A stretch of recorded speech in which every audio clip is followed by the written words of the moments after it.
Renungan Harian 25 Desember dari buku This Day in Baptist History 2. Hidup untuk dengar dan pergi.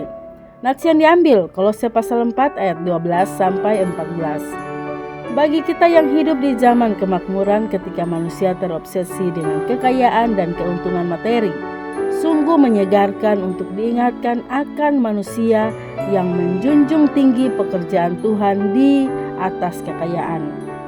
Orang tersebut adalah Reverend Dr. Medis Reuben Coleman Hill, lahir di lingkungan sederhana di Kentucky pada tanggal 27 Maret 1808. Reuben Hill mendisiplinkan dirinya untuk memperoleh pendidikan yang baik melalui usahanya sendiri.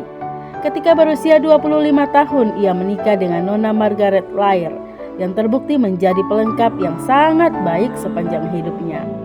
Pada tahun pernikahannya, Dr. Hill mengaku beriman kepada Kristus sebagai juru selamatnya dan didapati di gereja Baptis Knob Creek di Maury County, Tennessee. 3 tahun kemudian, Dr. Hill mendapat kehormatan dari para anggota jemaat karena diminta untuk melayani sebagai diaken. Dan pada tahun 1844, ketika dia berusia 36 tahun, dia diberi izin untuk berkhotbah. Kemanapun dia berpergian, khotbahnya diberkati dengan pertobatan dan dia didesak oleh anggota gereja asalnya untuk memasuki pelayanan yang lebih luas. Demikianlah dengan bukti ilahi penyertaan tangan Tuhan atas hidupnya. Pada tahun 1846, dokter tersebut ditabiskan sebagai pengkhotbah Injil. Segera setelah itu, Reverend dan Nyonya Hill pindah ke Casteville, Missouri, di mana abdi Allah itu mendirikan sebuah gereja baptis yang berkembang pesat.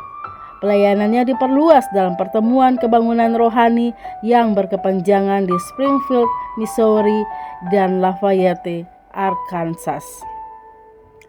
Perlu diingat bahwa pada tahun 1848, penemuan emas di California menyebabkan demam emas pertama. Banyak sekali pria yang miskin secara rohani berlomba-lomba menuju pantai barat. Melihat kebutuhan rohani yang sangat besar, Dokter dan Nyonya Hill bergabung dengan karavan kereta dan sang abdi Allah berkhotbah setiap hari Tuhan. Mereka bersaksi tanpa henti saat mereka melakukan perjalanan. Ketika mereka tiba di Mud Springs, California, kebaktian Injil dimulai di bawah naungan sebuah pohon besar. Ketika musim hujan tiba, sebuah bangunan dipersiapkan untuk kebaktian.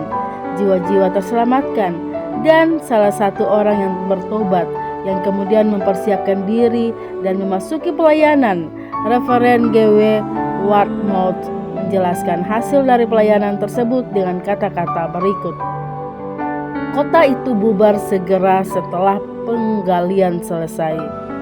Tentu saja hal ini berlaku di seluruh negara bagian California dan banyak pencari emas yang patah semangat dan kalah akhirnya kembali ke arah timur. Ketika peluang di ladang itu mengering, Dokter dan Nyonya Reuben Hill dipindah ke Corvallis, Oregon. Di sana dan di Albany, Oregon, Dr. Hill mendapat kehormatan untuk menyampaikan khotbah baptis pertama yang pernah disampaikan. Pada hari Natal 1851, sebuah gereja baptis didirikan di Corvallis. Hal ini menandai awal dari pelayanan yang sangat bermanfaat bagi Dr. Hill di Oregon. Menjadikan Corvallis sebagai titik utama pelayanannya selama 16 tahun berikutnya. Abdi Allah itu melayani dalam pertemuan kebangunan rohani yang berkepanjangan, merintis gereja-gereja dan melayani selama 12 tahun sebagai moderator untuk Central Baptist Association. Dalam perannya tersebut, Dr. Hill dikenal sebagai pejuang misi yang hebat. Dr. Hill lah yang menyusun piagam pendirian McMinnville College. Praktek medis yang dilakukannya memungkinkan hamba Tuhan tersebut mempunyai landasan keuangan yang diperlukan untuk memenuhi kebutuhannya dan memungkinkan dia untuk melayani di tempat yang tidak mampu dijangkau oleh orang lain. Pada tahun 1870, dia diangkat menjadi agen keuangan untuk McMinnville College dan dia mendedikasikan gajinya pada posisi tersebut untuk memberikan 4 beasiswa kepada keturunan pengkhotbah baptis yang miskin. Dr. Hill menikmati kondisi fisik yang kuat dan dia tak kenal lelah dalam pekerjaannya. Hanya dengan membaca sekilas tentang tanggung jawab tambahan Dr. Hill saja sudah menyebabkan seseorang menjadi lelah. Dia menjabat sebagai anggota Badan Legislatif Teritorial Oregon selama 2 periode. Dia adalah Direktur Kehidupan dari American Bible Union. Dia menjabat sebagai anggota seumur hidup dari American Baptist Home Mission Society dan Oregon Baptist States Convention. Dia terus-menerus diundang untuk berbicara di berbagai pertemuan asosiasi di negara bagian. Sejarawan pelayanan baptis di Oregon menulis, untuk pekerjaan permanen yang mendalam di pantai barat laut ini, karya Reverend Vincent Snelling, Ezra Fisher, George Candler, dan R.C. Hill menduduki peringkat pertama yang penting. Lambat laun kesehatan Dr. Hill melemah dan pada hari terakhir tahun 1890, ia memasuki kemuliaan di usianya yang ke-82. Istrinya telah mendahului kematian suaminya selama 4 bulan. Dokter dan Nyonya Hill berfungsi sebagai pola bagi kita di zaman sekarang ini yang lebih mementingkan hal-hal materi dibandingkan realitas spiritual. Keluarga Hill bisa saja menikmati kehidupan mewah yang penuh kemudahan dan kenyamanan di negara bagian asalnya, Kentucky. Sebagai seorang dokter medis, abdi Tuhan ini mungkin bisa menjadi seorang pria dari selatan yang merawat kudanya di negara bagian Bluegrass. Dia bisa saja hidup untuk di sini dan saat ini, namun dia hidup untuk mendengar dan pergi. Dia menghargai apa yang nilainya tak terhingga dan hidup dengan mempertimbangkan nilai-nilai kekekalan. Kehidupan dokter dan Nyonya Hill tentu saja membuat kita terkesima dan menyebabkan kita bertanya, untuk apa saya hidup? Semoga jawaban kita layak bagi Tuhan kita yang memberikan dirinya bagi kita. Renungan tambahan Dr. Swontel Liao. Ada banyak profesi yang cocok untuk mendampingi seorang pengkhotbah. Zaman dulu profesi dokter sangat cocok karena sangat dibutuhkan, terlebih di ladang misi. Kini lebih banyak lagi profesi karena perkembangan teknologi digital, komputerisasi, dan banyak bidang pelayanan yang membutuhkan keahlian komputer. Sesungguhnya semua profesi dapat difungsikan untuk membantu pelayanan pemberitaan Injil dan pembangunan jemaat lokal.